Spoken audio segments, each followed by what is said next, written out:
Muy buenas tardes. Hoy viernes 27 de Muito boa septiembre tarde. de Hoje, año sexta-feira, 27 2024. de setembro deste ano 2024. Envio um saludo muito especial Envio ao saudação missionário muito Miguel especial ao Bermudes missionário Marim, Miguel Bermudes Marim, a sua esposa Ruth à sua esposa Ruth e a todos os e a ministros todos os ministros, irmãos e irmãs nos diferentes países que se encontram conectados através do satélite Amazonas e o satélite Eutelsat 8. Nessa ocasião, no qual estaremos vendo o tema Atendendo a Voz de Cristo e Trabalhando em Sua Obra, que foi pregado pelo Dr. William Souto Santiago no sábado 5 de abril de 2014 em Austin, Texas, Estados Unidos, e nos leu a escritura de Apocalipse capítulo 1, versículo 8 ao 18. Vamos buscar em Apocalipse capítulo 4, versículo 1 em diante, onde nos diz: Depois dessas coisas olhei e vi que estava uma porta aberta no céu, e a primeira voz que ouvi, como de som de trombeta falando comigo, disse: Sobe para aqui, e te mostrarei as coisas que depois dessas devem acontecer. Imediatamente fui arrebatado em espírito, e um trono estava posto no céu, e alguém assentado sobre o trono. E o que estava assentado era na aparência semelhante a uma pedra de jaspe e de sardônio, e ao redor do trono havia um arco-íris semelhante na aparência à esmeralda. Podem sentar, queiram ter a bondade. Na mensagem que o Dr. William Souto Santiago nos pregou, intitulado Um Trabalhador Aprovado, em 1º de março de 2014, em Villahermosa, Tabasco, México, nos diz o Dr. William Souto. Portanto, a paciência é para nos preparar e obter o que Ele prometeu, nos manter crendo no que Deus prometeu até que se materialize. Quem perde a paciência sai perdendo, porque perde a bênção. Recordam Moisés? Perdeu a paciência com o povo e perdeu o afeto, o amor ao povo, e feriu a rocha que representava Cristo, onde estava o anjo sobre a rocha. Mesmo que não podiam as pessoas ver, mas ali estava o anjo do pacto, que é Cristo em seu corpo angelical.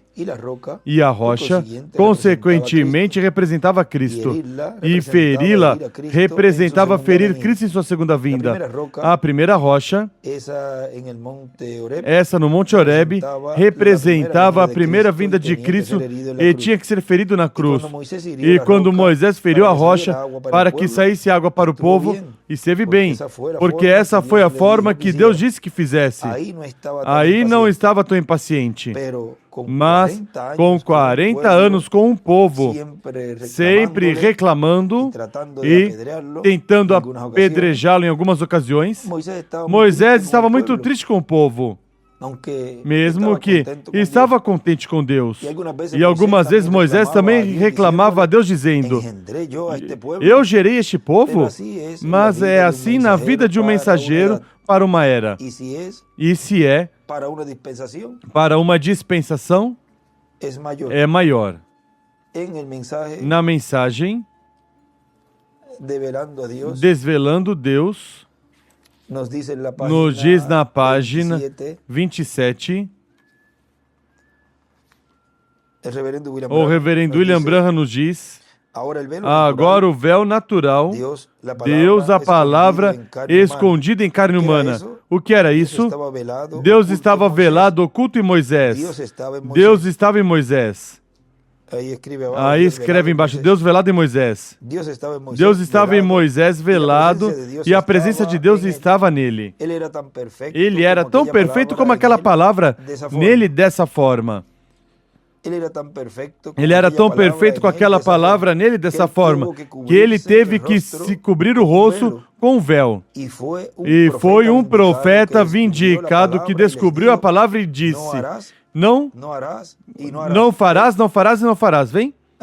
Aí ele escreve em cima: o pilar de fogo velado em carne. para dar sua palavra àquela geração, ele se ocultou em um ser humano. De outra forma, até os chamados teriam sido cegos pela palavra. Vem? Até o povo que estava ali não podiam suportar o ver aquilo. Em Êxodo encontramos isso, eles disseram que fale Moisés e não Deus. Vocês percebem por que o pilar de fogo não aparece com muita frequência? Agora recordem, onde foi visto o pilar de fogo foi em uma grande carpa catedral vista pelo precursor da vinda do Senhor, o qual nessa visão viu o pilar de fogo falando com alguém mais acima de onde ele estava. Ou seja, que no cumprimento da visão da carpa, já está claro quem é quem está atuando e quem é que está falando ao povo por meio desse instrumento. Porque se ele viu a coluna de fogo ali, pois automaticamente quando isso estivesse se cumprindo, pois estaria a coluna de fogo. E é o que já isso é uma realidade no meio da igreja noiva. Continua dizendo, Deus disse, farei isso, vos levantarei um profeta, amém. Levantarei um. E ele veio exatamente, reticências, e ele será a palavra. Ele disse, se eles querem ver o que é a palavra, disse, agora Moisés, eu apareci a ti naquela sarça ardendo, e disse, eu descerei e acenderei essa montanha em fogo. Disse, eles verão que tu disseste a verdade. Eu aparecerei aqui na mesma forma ardente. Eu aparecerei aqui e provarei ao povo. Eu vindicarei teu ministério. Isso foi o que disse a Moisés aqui. Em mais ou menos essas mesmas palavras. Nota, ele disse, agora eu vou glorificar-te diante do povo. Disse, agora tu lhes disseste que eu apareci na sarça ardendo, agora eu vou descer o mesmo fogo e vou permitir ver o povo que você nunca mentiste sobre isso. Ou seja, a vindicar Moisés, ou seja, do que Moisés tinha falado, que tinha ocorrido, e até cientificamente provou. Se vocês querem assim, vem, eu descerei e mostrarei. Ou seja, quando ele realizou essa liberação, ele falou a esses escravos que iam ser libertados. Ele disse o que tinha ocorrido, tinha dito ao povo que Deus o tinha enviado, tinha comentado ao povo tudo que Deus tinha falado com ele, ou seja, na conversa que ele teve com Deus, Deus manifestado ali nessa sarça, nessa coluna de fogo ali, ele disse tudo o que tinha ocorrido na experiência ao povo, e agora, o irmão Branham está dizendo que ia haver uma vindicação disso que ele tinha dito ao povo. Como? Pois libertando o povo. Vejam, sempre a vindicação é o final. Ou seja, o resultado da obra e do trabalho que esse mensageiro vem fazer da parte de Deus. A obra que ele vem realizar, quando ele cumpre no final, se cumpre e se realiza esse resultado do que esse mensageiro veio fazer. E essa é a vindicação de que Deus o tinha enviado. A vindicação do cumprimento da vinda do Filho do Homem com seus anjos será a ressurreição e a transformação. E aí que o mundo perceberá que Deus estava no meio da raça humana, realizando a obra correspondente à dispensação do reino, nesse começo, no qual realizaria uma obra de reclamação, realizaria a promessa da ressurreição, a promessa da transformação, o rapto, a ceia das bodas do Cordeiro e o milênio vejam tudo o que vem depois da vindicação desse ministério.